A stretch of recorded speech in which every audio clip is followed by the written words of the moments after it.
O tema central dessa lição é a passagem que está em Mateus capítulo 5, o versículo 13, que é uma passagem muito conhecida, uma passagem que é muitas vezes lida em nossas igrejas e também é muito comentada. E nós vamos, a partir desse texto bíblico que diz assim: Vós sois o sal da terra, e se o sal for insípido, com que há de salgar?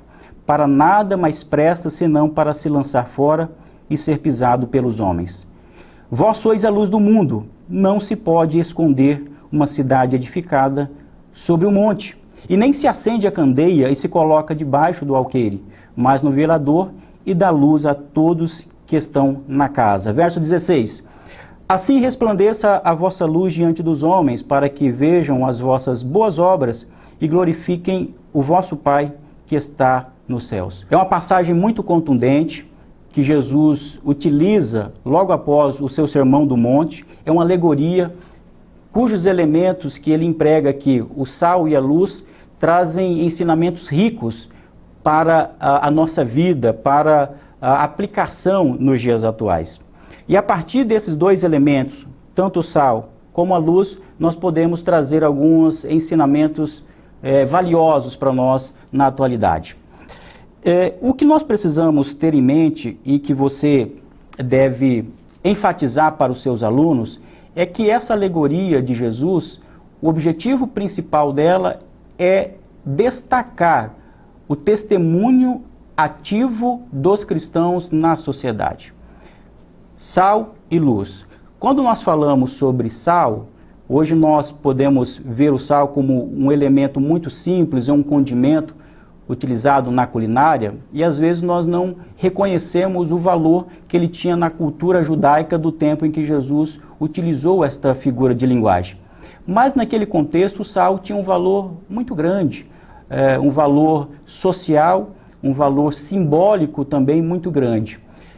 Obviamente que você pode utilizar como um caminho pedagógico ao ministrar essa aula de avaliar como a cultura judaica compreendia o sal naquele contexto. Sim, você pode demonstrar que o sal tinha um valor econômico muito grande, você pode resgatar esses aspectos culturais e trazer para enriquecer ainda mais a sua aula. O que nós não podemos perder de vista é o significado que nós extraímos dessa afirmação de Jesus quando ele diz: vós sois o sal da terra. E é interessante aqui nós identificarmos, e você deve destacar isso na sua aula, que Jesus deixou muito claro que os cristãos, os discípulos, são o sal da terra. Ele não disse que os cristãos seriam o sal da terra, que poderiam ser o sal da terra. Jesus diz claramente que os seguidores dele, que os discípulos dele, são de fato sal da terra. Isso é interessante. Quando Jesus diz que nós somos o sal da terra, ele está identificando algo que nós somos. Isso se de fato nós somos discípulos de Jesus. Mas qual que é o significado que nós poderíamos extrair dessa afirmação de Jesus ao dizer que nós somos o sal da terra? Nós podemos tirar aqui alguns significados. Geralmente nós atribuímos a esse símbolo duas importantes atuações ou utilizações do sal. Primeiro, o sal como um elemento que serve para salgar os alimentos. E o segundo, no sentido de preservação. Nós sabemos muito bem que naquela época em que Jesus utiliza essa simbologia, o sal, além de ser um condimento que era utilizado na culinária para salgar os alimentos, dar o sabor, para sobressair um determinado sabor naquele alimento, o sal também era utilizado para preservar. Então nós podemos pegar essas duas utilizações do sal e aplicar na vida do cristão atualmente. Mas a palavra que mais podemos aqui utilizar para representar de fato a função essencial do sal é a sua relevância. O sal, ele dá relevância ao alimento. E é exatamente esse o ponto que nós precisamos tratar ao longo de todo esse trimestre e que nós precisamos enfatizar. Você, como professor da sala de jovens, precisa enfatizar aos seus alunos a relevância cristã na sociedade. Assim como o sal deixa um alimento relevante pelo seu próprio sabor, nós precisamos entender a fé cristã como algo que é relevante na sociedade. E o que quer dizer algo que seja relevante na sociedade? Nós não estamos falando aqui de relevância no sentido numérico. Nós não estamos falando aqui de relevância no sentido de atuação política da igreja na sociedade. Nós vamos perceber ao longo das nossas lições que sim, os cristãos podem atuar na política, os cristãos podem atuar nas questões sociais, nas questões ambientais, nas questões econômicas. Mas quando nós estamos falando de relevância aqui, nós estamos falando de testemunho. Nós estamos falando de viver uma vida de acordo com a vontade de Deus.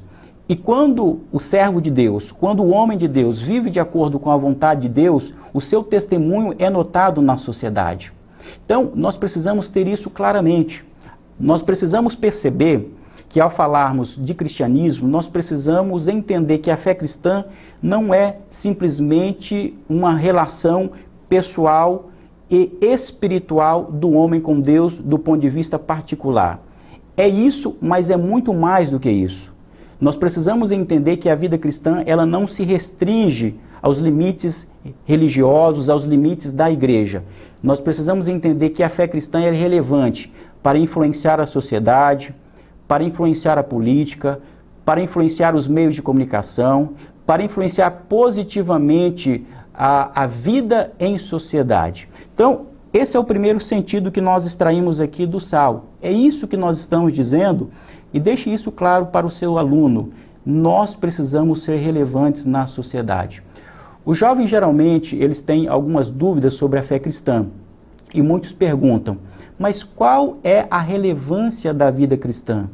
Será que a vida cristã ela se restringe a ir ao culto, participar de atividades religiosas, cultuar a Deus? Não.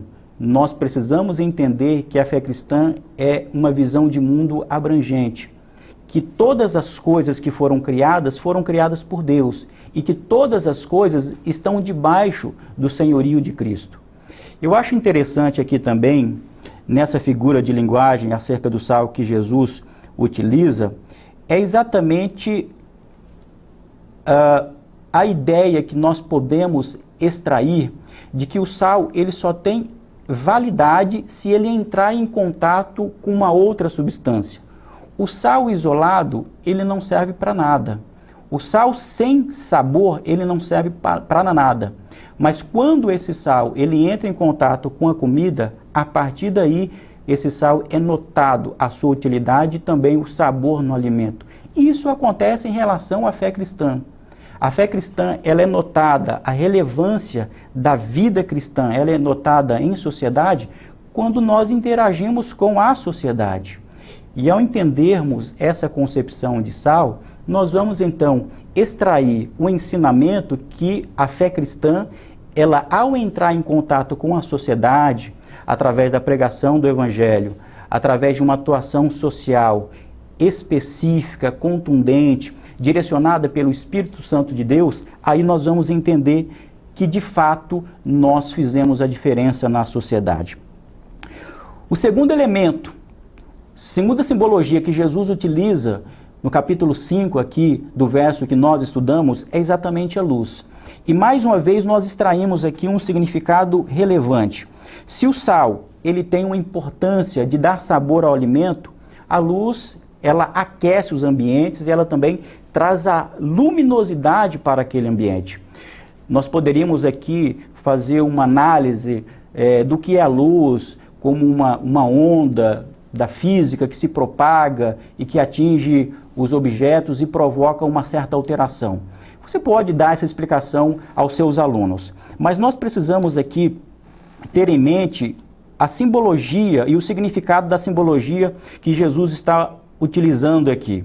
Quando Jesus está utilizando o significado de luz, ele está dizendo para o cristão, de uma maneira geral, que nós podemos iluminar esse mundo que jaz em trevas. Aqui está um ponto central. Nós vivemos, como dissemos aqui no início, que é o subtítulo da nossa lição, testemunhando numa sociedade em ruínas. Nós vivemos, de fato, uma sociedade caótica, nós vivemos um período de crise moral, um período de crise espiritual, mas só que, apesar de todo esse contexto que é caótico, que é problemático, e cheio de desafios para o cristão, nós não podemos perder as nossas esperanças. Nós precisamos pegar essa alegoria que Jesus utiliza aqui ao dizer que nós somos luz, e luz serve exatamente para iluminar o ambiente. Dentro da afirmação de Jesus, ele deixou muito evidente: ninguém pega um candeeiro e esconde debaixo de uma mesa, não. Essa luz, ela precisa ser colocada em um ambiente, em um local que espalhe luminosidade para todas as localidades. E é interessante que Jesus vai se valer dessa explicação aqui no verso 15 da seguinte maneira, quando ele diz: nem se acende a candeia e se coloca debaixo do alqueire, mas no velador, e dá luz a todos que estão na casa. Mas no verso 14 ele diz: vós sois a luz do mundo, não se pode esconder uma cidade edificada sobre um monte. Olha só que interessante. Jesus dá dois exemplos aqui de luz. Uma da cidade iluminada, que nós extraímos um significado de iluminação pública, e nesse sentido a fé cristã, ela também ilumina a vida pública da sociedade. E o segundo exemplo que ele dá é exatamente o verso que nós acabamos de ler, quando ele diz que a candeia, ela não pode ser colocada debaixo do alqueire. Aqui nós temos o segundo exemplo, que ele está utilizando luz no sentido privado, uma luz que ilumina somente a residência, que ilumina a casa. Ao pegar esses dois elementos, essas duas simbologias que Jesus disse aqui para os seus discípulos, nós precisamos afirmar de maneira contundente aos nossos alunos que a fé cristã, ela é uma fé que traz luminosidade no ambiente privado, que é aquele relacionamento devocional que nós temos com o Senhor, porque nós fomos iluminados pelo Espírito Santo de Deus e nós temos a nossa vida transformada pelo poder da palavra e pela presença do Espírito Santo de Deus, mas também a outra simbologia, que é a ideia de luminosidade pública, ou seja, o cristão, ele é também uma luz pública que pode iluminar a sociedade, pode iluminar a política, pode dar esperança para a sociedade que está rumo ao caos e vive em um momento de caos. Só que é um ponto essencial que nós precisamos lembrar aos nossos alunos. Mesmo nós vivendo uma sociedade corrompida, caótica e em crise, nós precisamos, ao levar essa luz para a sociedade, dar esperança às pessoas. A fé cristã, ela tem que dar esperança para as pessoas. E como que nós damos esperança para as pessoas? Demonstrando que Jesus se importa com a vida em sociedade, que a palavra de Deus tem princípios contundentes que podem ser aplicados para a vida em sociedade. Então, após explicar isso aos seus alunos, esses dois elementos, você vai assim, aplicar a relevância cristã para a vida em sociedade. E eu finalizaria, eu gostaria que você, proponho que você finalize a tua aula, destacando algo que é bem pertinente, que é exatamente o testemunho na sociedade. Já que nós estamos falando que sal e luz referem-se a testemunho, precisamos lembrar, nós que somos pentecostais, que ser pentecostal significa ser capacitado pelo Espírito Santo de Deus para testemunhar. Nós fomos capacitados espiritualmente por Deus para testemunhar em sociedade. Nós testemunhamos em sociedade não simplesmente por conta da nossa capacidade intelectual, racional, não tem nada a ver com isso.